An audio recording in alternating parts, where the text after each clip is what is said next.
नमस्कार। आप सभी का फिर से स्वागत है बीएससी पार्ट थर्ड ईयर की इस ऑनलाइन क्लास में। इसमें हम आपको वेक्टर स्पेस पढ़ा रहे हैं। वेक्टर स्पेस में जो आज का टॉपिक होगा वो हमने वेक्टर स्पेस के ऊपर कुछ एग्जांपल्स लिए हैं, तो आइए देखते हैं एग्जांपल्स। तो जो फर्स्ट एग्जांपल है यहाँ पे वेक्टर स्पेस का, वो देखिए। Every field is a vector space over it's सब फील्ड। मतलब जो प्रत्येक क्षेत्र होता है वो इसके उप क्षेत्र पर क्या होता है, वेक्टर स्पेस यानी सदिश समष्टि होता है। यानी प्रत्येक क्षेत्र अपने उप क्षेत्र पर क्या होता है, सदिश समष्टि होता है, वेक्टर स्पेस होता है। तो ये किस प्रकार प्रूव करोगे आप? सबसे पहले आप एक फील्ड मान लोगे और उसका एक सब फील्ड ले लोगे। तो यहाँ पे देखिए, माना एफ एक फील्ड यानी क्षेत्र है तथा एच इसका सब उप क्षेत्र यानी सब फील्ड है। ठीक है, एफ को फील्ड मान लिया, एच को सब फील्ड मान लिया एफ का। ठीक है, तो एच क्या है, एफ का एक तरह से सबसेट है। यदि एफ सेट है तो एच एफ का सबसेट है। ठीक है, अब देखिए, अब हम जब भी वेक्टर स्पेस की बात करते थे तो हम एक सदिशों का समुच्चय यानी सेट ऑफ वेक्टर्स लेते थे और एक सेट ऑफ स्केलर्स लेते थे।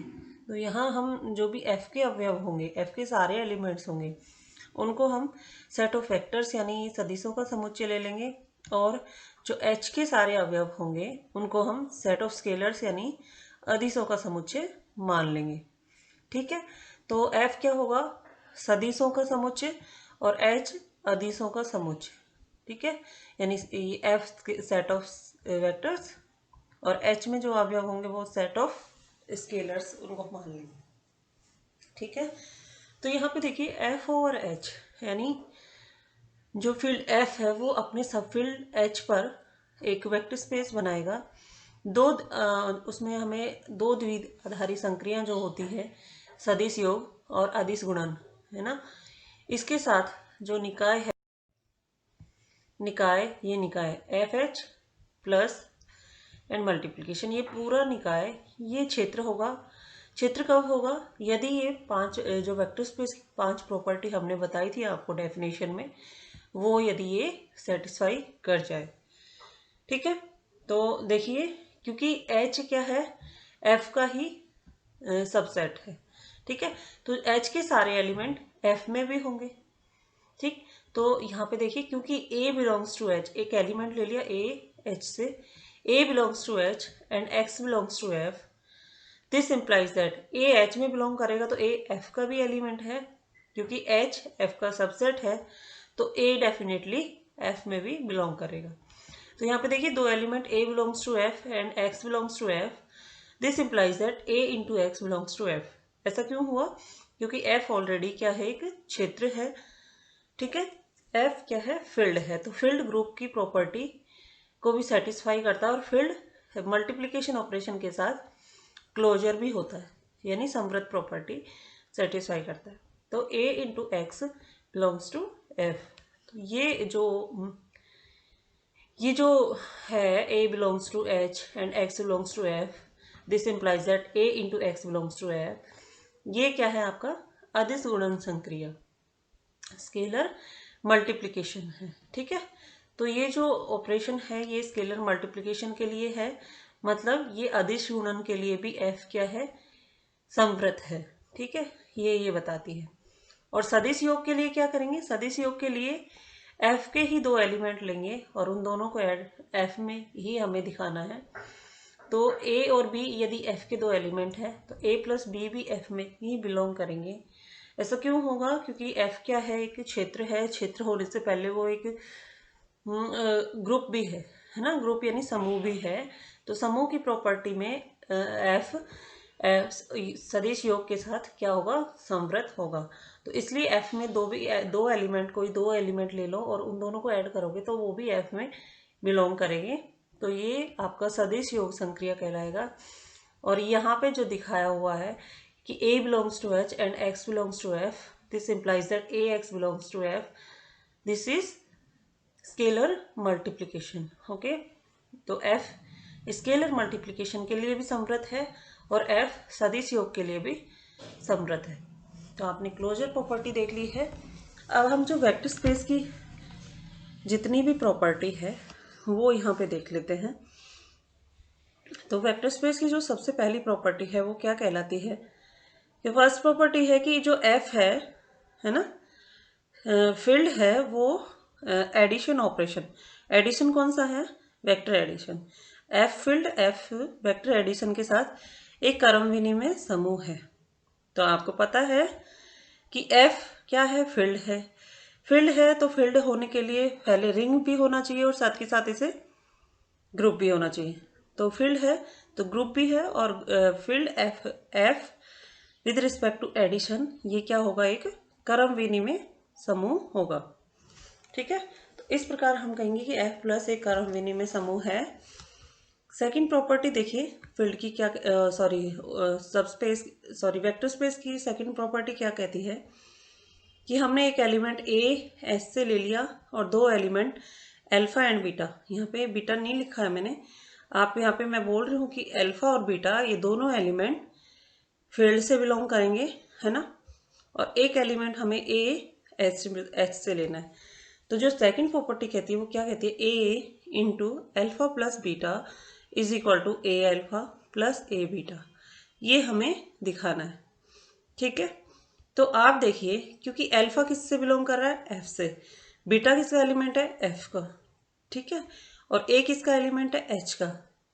Okay, then a into alpha plus beta this is equal to A alpha plus A beta. ये ऐसा क्यों होगा, क्योंकि आपका जो फील्ड है, फील्ड में जो प्रॉपर्टी होती है बंटनता का गुणधर्म, यानी डिस्ट्रीब्यूटिव लॉ होता है फील्ड में, वो डिस्ट्रीब्यूटिव लॉ के अकॉर्डिंग ही ये इसकी सेकंड प्रॉपर्टी जो वेक्टर स्पेस की है ये सेटिस्फाई हो जाती है। ठीक है, तो इस प्रकार हम कहेंगे कि जो फील्ड है वो वेक्टर स्पेस की सेकंड प्रॉपर्टी को भी सेटिस्फाई करेगा। क्योंकि ऐसा क्यों होगा, क्योंकि एफ में बंटनता नियम लागू होता है। ठीक, थर्ड प्रॉपर्टी देखिए, थर्ड प्रॉपर्टी क्या थी वेक्टर स्पेस की कि हम दो एलिमेंट ए भी एस से लेंगे सब फील्ड से, और एक एलिमेंट अल्फा मैंने ले लिया फील्ड एफ से। ठीक है, तो थर्ड प्रॉपर्टी थी कि A plus B into alpha is equal to A alpha plus B alpha.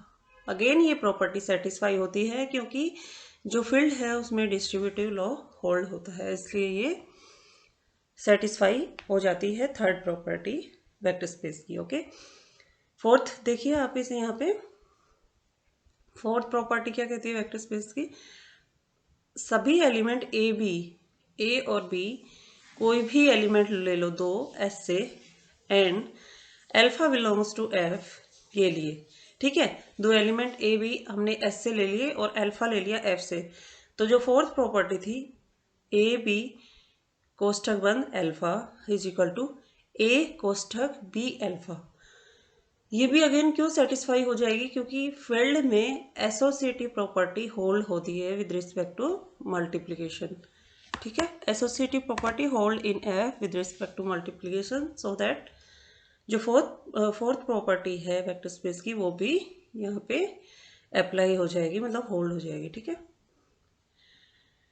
इसकी फिफ्थ प्रॉपर्टी देखिए वेक्टर स्पेस की फिफ्थ प्रॉपर्टी क्या कहती है कि यदि वन एफ का यूनिट एलिमेंट हो यानी इकाई अवयव हो, okay, then one into alpha is equal to alpha for all alpha belongs to F. ठीक है, तो वन एफ का ही एलिमेंट है, अगेन एल्फा भी एफ का ही एलिमेंट है, और वन इंटू एल्फा ये एल्फा के ही इक्वल होगा एल्फा के एफ के सभी अवयवों के लिए। ऐसा जो फिफ्थ प्रॉपर्टी है एल्फा के सभी अवयवों के लिए ये होल्ड होगी। तो इस प्रकार हम कहेंगे, आप यहाँ पे देख सकते हैं कि जो फील्ड है वो इसके सब फील्ड एच पर वेक्टर स्पेस के सारे प्रॉपर्टीज़ को, पांचों प्रॉपर्टीज़ को सेटिस्फाई कर रहा है with respect to vector addition and scalar multiplication. तो हम यहाँ से कह सकते हैं कि ये जो F over H with respect to vector addition and scalar multiplication, इन दोनों संक्रियाओं के साथ ये पूरा निकाय क्या होता है, एक वेक्टर स्पेस यानी सदिश समष्टि कहलाएगा। ओके, नेक्स्ट देखिए आप, स्पेशल केस बताया इसने कुछ कि जो फील्ड होते हैं वो स्वयं का सब फील्ड होता है। ठीक है, जैसे सेट होता है ना, सेट खुद का ही सबसेट होता है, उसी प्रकार जो फील्ड होता है वो स्वयं का ही सब फील्ड होता है ना। तो जो फील्ड एफ है, एफ ओवर एफ, ये भी क्या बनाएगा, एक सदिश समष्टि यानी वेक्टर स्पेस बनाएगा। ठीक है, तो यहाँ से आप क्लियरली ये देख सकते हैं कि C over C, where C is a field of complex number, है ना, सम्मिश्र संख्याओं का क्षेत्र। सी ओवर सी, ये भी क्या होगा, आपका वेक्टर स्पेस होगा। R over R, where R is a field of real number, then R over R is called vector space, and Q over Q, where Q is set field of rational number, so Q over Q is also a vector space। ठीक है, तो ये सभी vector space कहलाएंगे। इसके अलावा आप और भी एग्जांपल देख सकते हो, जैसे यहाँ पे यदि R ओवर C की बात करें अपन, R ओवर C या Q over R, Q over